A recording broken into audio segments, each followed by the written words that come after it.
What If Episode 6 review. Let's begin. I got a lot of things to say, and I'm going to break everything down.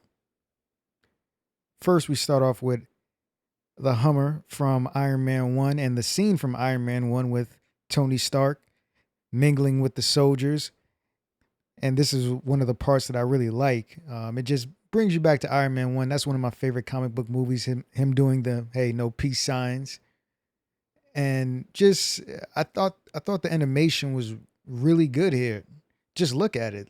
Look how good it looks. And it kind of well, he does look like Robert Downey Jr.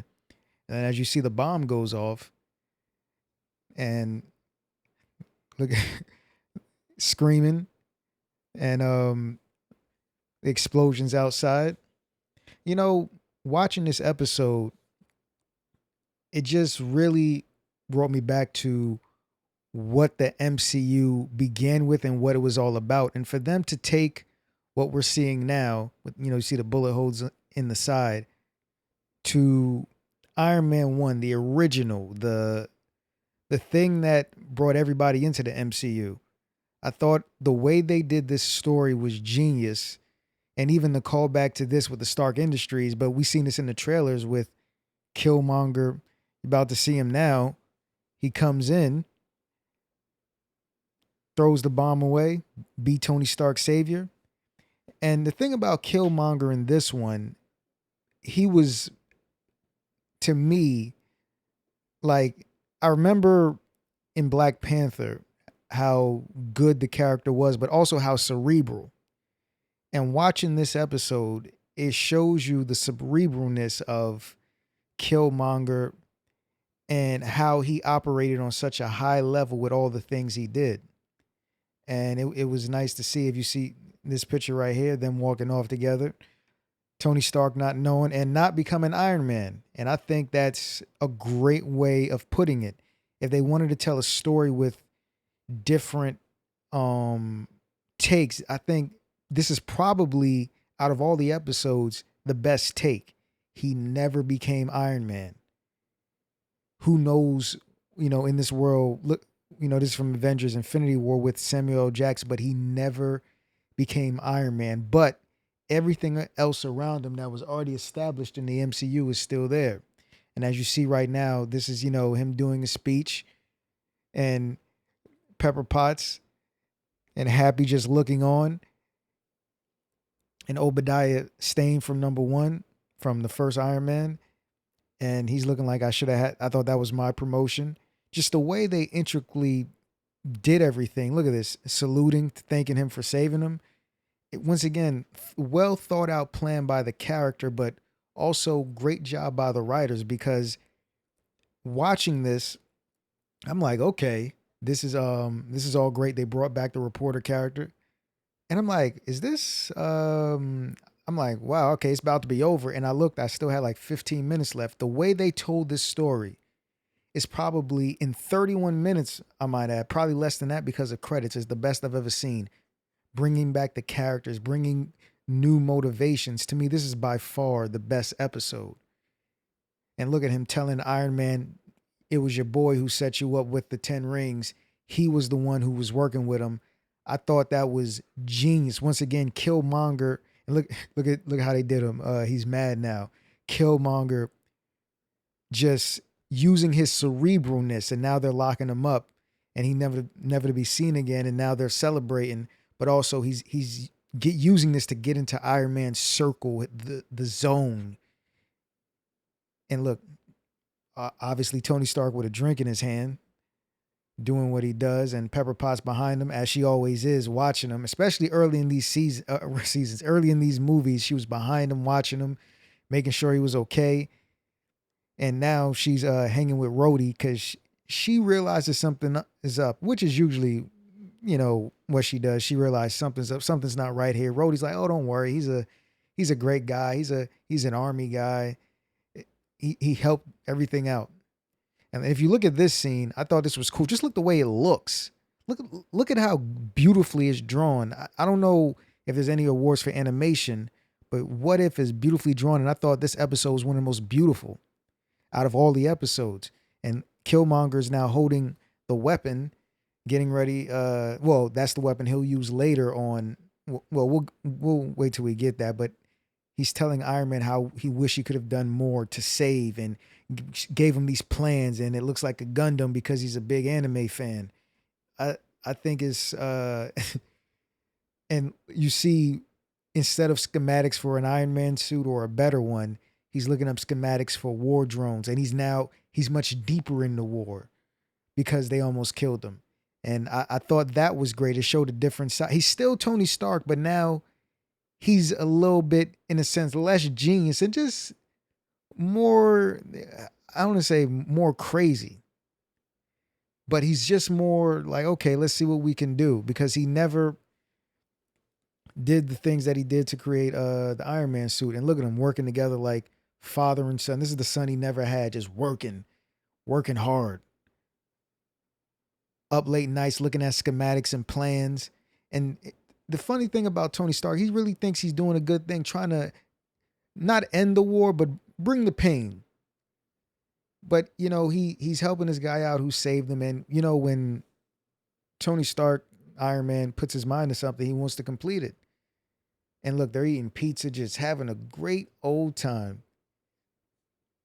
And he says, here's my Wakandan ring if you need some vibranium, if you really want this thing to work. And he opens up the schematics and looking, saying, oh man, where have you been all my life? This is, once again, great job by the writers to let all this happen. And now this is the plan where they hatch to go see Ulysses Claw.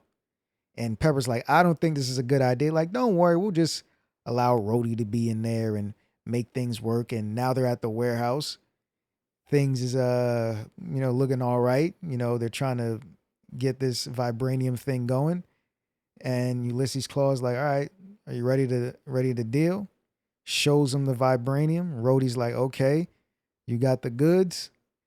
And then something happens. What happens?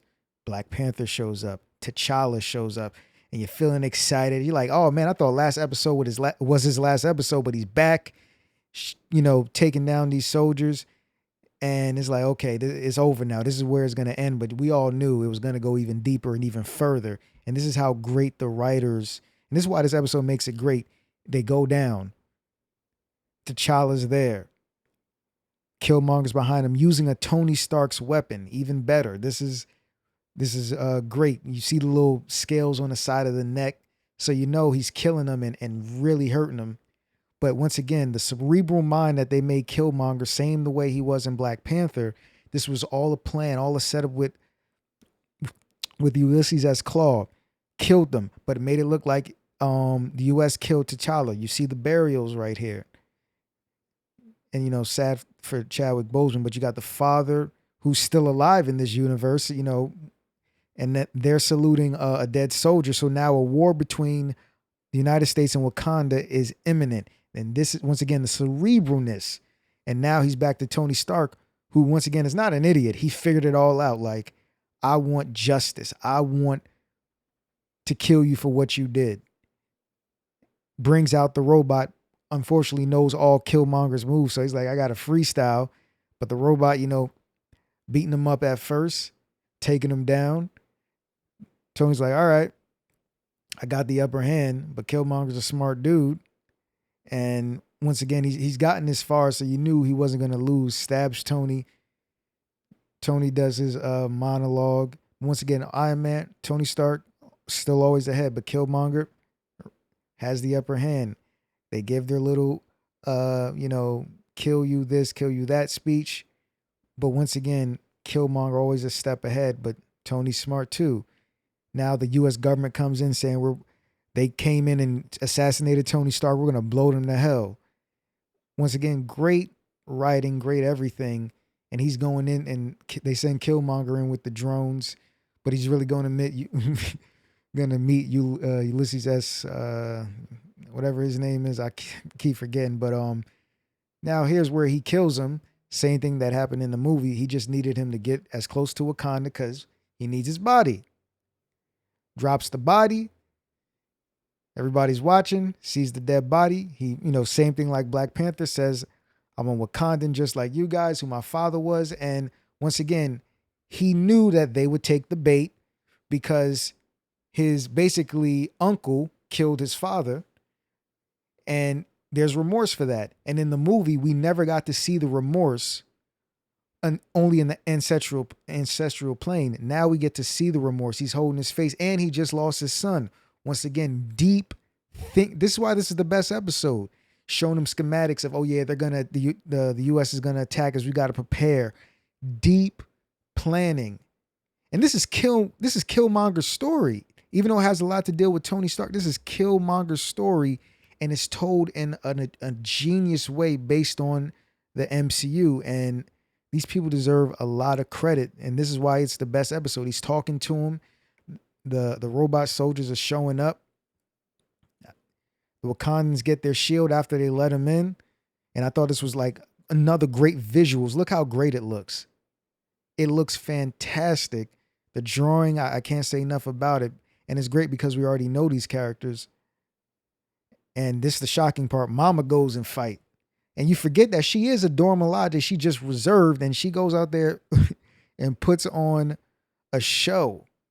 As you can see, the father, Killmonger comes in, Wakanda forever, riding. Just it's all the save face, all the show, even, and he just knows he can destroy these soldiers, and as they do. But one thing that puts him over the top, you'll wait for it. Not this, they're fighting, and everything is going fine. It's when, Okoye gets in trouble, and he goes to save her, and then they start working together back to back. Let's take these guys down with our vibranium. Genius level, and he knows where to strike, knows what to do. This is fantastic. They take everybody down. Wakanda forever. T'Challa's avenged, and look at him, happy face. And even Shuri, who had doubts, is coming around, or does she? The drone uplink is going. He's like, I did great. Got him right where I want him.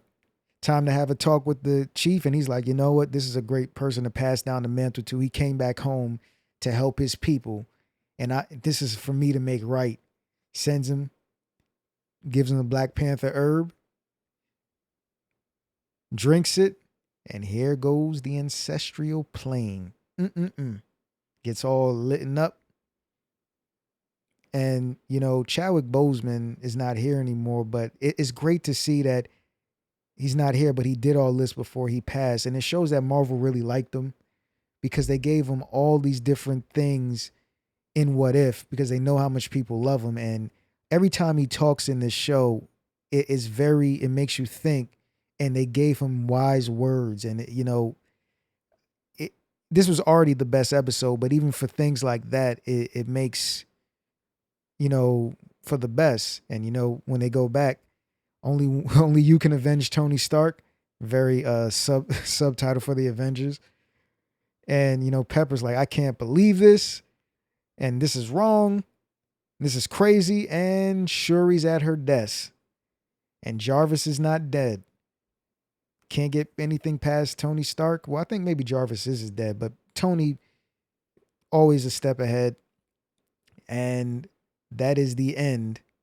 They're going to work together. I'm sad the way it ended, but hopefully we'll see something better, not better, but something in the next episode that completes it. But overall, this was the best episode to me. And the episodes are just getting better and better. I didn't like last week's so much, but congrats to Marvel of telling deep, intimate stories. I don't know how many people are watching this, but this is great storytelling at its finest. All right. Thank you. Don't forget to like and subscribe and comment. Please comment. I want to see some comments.